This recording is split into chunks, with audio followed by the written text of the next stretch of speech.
Hayom Shisha Asar Yom Shehem Shnei Shavuot U'Shnei Yamim LaOmer. Today is 16 days, which is 2 weeks and 2 days to the Omer. Gevurah shbTiferet. 3 contemplations between man and God. First, contemplate all of the acts of fear and might that Hashem does in the world as a whole and with you specifically, and how the intention behind all of them are to arouse the creations to take more glory and splendor in Hashem, to look at Hashem with more glory. Like when Hashem split the seas for our forefathers, and drowned in it the Egyptians. Straight away they praised Hashem for his gloriful acts and his mighty acts by way of opening out in song. Chizkiyahu, right, the king didn't merit to be the Mashiach because he didn't sing a song. And when he saw the might of Hashem with Sancheriv, that Hashem helped him to defeat Sancheriv, by way of this you'll come to take immense pleasure and glory in Hashem Yitbarach by way of his mighty acts as a whole, and more specifically on what the rabbi said in Masechet Archin, what is the purpose? How far does the purpose of hardship in this world go? You put your hand in your pocket to take out 3 coins, and it came out 2 coins. Right? That's already how far the hardships go. How precise it goes. That could even be considered a little bit of a isur that you put in your hand in your hand in your pocket to take out 3 coins, and it came out 2. So it give you a little bit of hardship. You have to put your hand back in the pocket. And the Baal Shem Tov HaKadosh explained on this.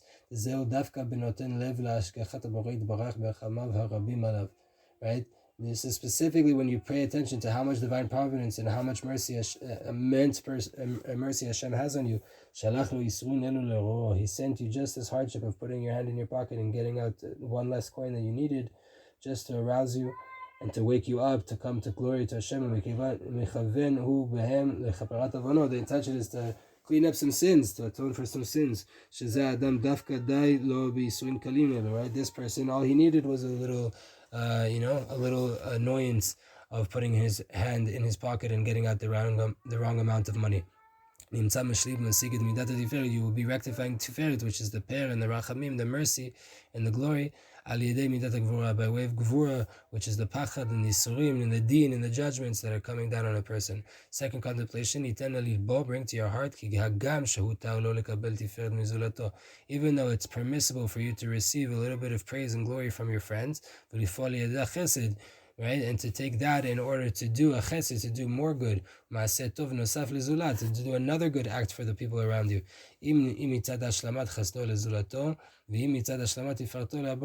Right, if it's whether from the side of doing more in order to complete the chesed that you did for your friend, or in order to complete more tiferet of the Creator, more glory and splendor to Hashem Yitbarach. With that said, right, that you're allowed to take a little bit of glory, you have to really, really strengthen yourself to overcome your Yetzer Hara, so that your heart shouldn't get too haughty. You will be rectifying the midah of Tiferet, right, by way of Gevurah. Meaning you are going to receive some praise for the good things you do in life sometimes, right? But only use that for more motivation to go do good and to bring more glory to Hashem, and try your hardest to constrict your heart and your pride and your ego from getting too haughty. And then that's the rectification that you're doing. Third one, bring to your heart what the rabbi said in Masechet Sukkah, anyone who's, right, the bigger the person is, the bigger the Yetzer Hara is. Therefore, when you become to a role of leadership or influence over others, over the public, and specifically when you're going to receive some kind of pride and glory from it, with that said, you still have to overcome your Yetzer Hara, so you don't come to any sin at all. You will be rectifying your tiferet that you're receiving, the praise that you're receiving for your good acts that you're doing, and the ruler and the leadership that you have over other people. You will be rectifying that by way of conquering your heart and not getting haughty and prideful by it. 3 contemplations between man and his fellow friend. First one, itgaber v'yizarez ha'adam, be strong and be quick, b'chol kocho, with all your might, levarer u'lelaben et shmuoto, right? To rectify and to clarify everything that's being heard about you, or any rumors that you hear. Ad shevu lamita shel Torah, until you come to the true truth, the real truth of the teachings of the Torah. Specifically when you're coming to deal with the written Torah, which is rooted in Tiferet.